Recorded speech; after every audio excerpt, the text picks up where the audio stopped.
এখনো বিএনপি কে নিয়ে ষড়যন্ত্র হচ্ছে, অনেক গভীর ষড়যন্ত্র হচ্ছে। 1 বছর হতে চলেছে, জুলাই বিপ্লব শেষ হয়েছে। 1 বছরের মধ্যে এখন পর্যন্ত একটি নির্বাচনের তারিখ ঘোষণা হয় নাই, কিন্তু আমরা আশাবাদী। আমাদের নেতা জনাব তারেক রহমান সাহেবের সঙ্গে বর্তমান সরকার প্রধান ডক্টর ইউনূস সাহেবের একটি বৈঠক হয়েছে। সেই বৈঠকে বাংলাদেশের মানুষ কিন্তু একটু আশার আলো দেখতে পেয়েছে। সেটি অবশ্যই আমরা বিশ্বাস করি। এই বৈঠকের মধ্যে দিয়ে আমরা বিশ্বাস করি যে আগামী ডিসেম্বরের মধ্যে বাংলাদেশের জাতীয় সংসদ নির্বাচনের ব্যবস্থা বর্তমানের এই সরকার করবে।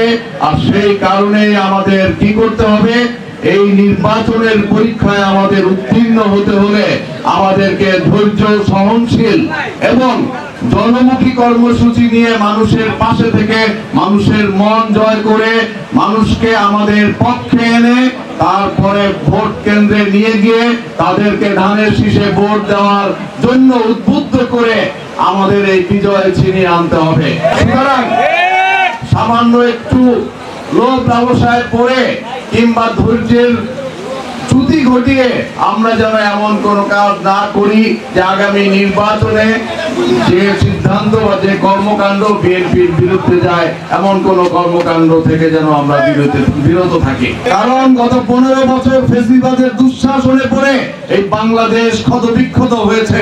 এই বাংলাদেশকে আবার নতুন করে মেরামত করতে হবে।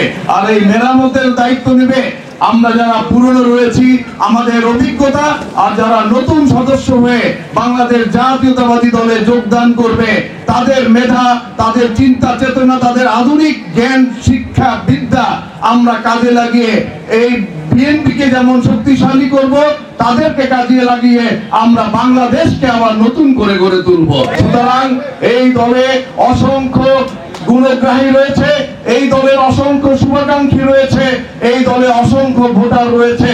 তাদেরকে আমরা আমন্ত্রণ জানিয়েছি, আসেন আপনারা বিএনপির পতাকা তলে আসেন, বিএনপির ছায়া তলে আসেন।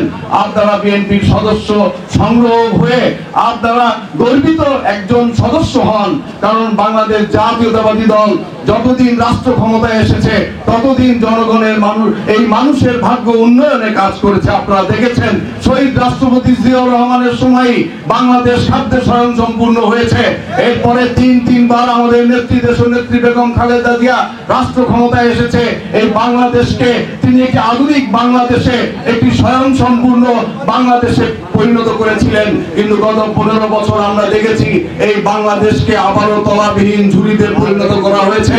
ব্যাংকগুলো খালি করে বিদেশে টাকা পাচার করে দেওয়া হয়েছে।